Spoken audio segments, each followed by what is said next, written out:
Olá, seja bem-vindo ao Curtas Matemáticos. Hoje nós vamos falar sobre o conceito de fração. Você já percebeu que trabalha com frações todos os dias? Quando você vai dividir um bolo entre seus amigos, falar que horas são para alguém ou pagar uma conta no supermercado, são apenas alguns exemplos de como o uso de frações faz parte do nosso cotidiano. As frações surgiram justamente devido à necessidade de as pessoas representarem partes de um todo, as famosas quantias quebradas, como costumamos dizer. No Antigo Egito, as terras próximas ao rio Nilo ficavam muito férteis após o período das cheias.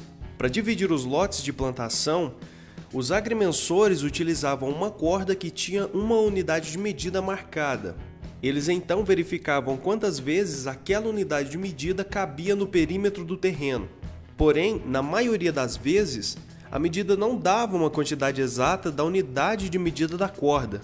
Com isso, foi necessário desenvolver uma maneira de representar partes de um todo, e assim surgiram as frações. A representação era diferente da que conhecemos hoje em dia, mas a ideia era a mesma. Uma fração é a representação de uma quantidade através da razão ou divisão de dois números inteiros. Na notação de fração que mais utilizamos, temos um número sobre o outro separados por uma barra horizontal. A parte de cima da fração é o numerador, que indica quantas partes são tomadas do inteiro. A parte de baixo é o denominador, e indica em quantas partes dividimos o inteiro.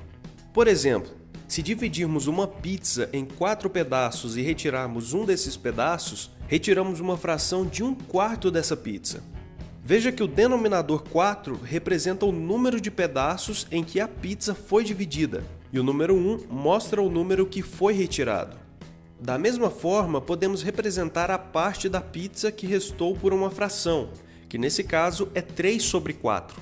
Uma fração é, portanto, a representação de uma razão A sobre B, onde A e B pertencem aos inteiros e B é diferente de zero. Toda fração tem uma representação decimal, que pode ser da forma exata, como por exemplo o número 0,5, ou pode ter infinitas casas decimais depois da vírgula, que se repetem de período em período, que são as dízimas periódicas. Por exemplo, a fração 4/33 tem como forma decimal 0,12, 12, 12 e assim por diante, que é uma dízima periódica. E dizemos que seu período é 12, porque é o número que se repete infinitamente. Além do uso das reticências, podemos representar esse número na forma decimal, colocando um traço sobre o período. Com as frações, também podemos realizar diversas operações matemáticas, como adição, subtração, multiplicação, divisão, potenciação e radiciação. Nos nossos próximos vídeos falaremos sobre as principais operações envolvendo frações. Se inscreva no nosso canal e continue acompanhando os nossos vídeos. Até o próximo Curta Matemático.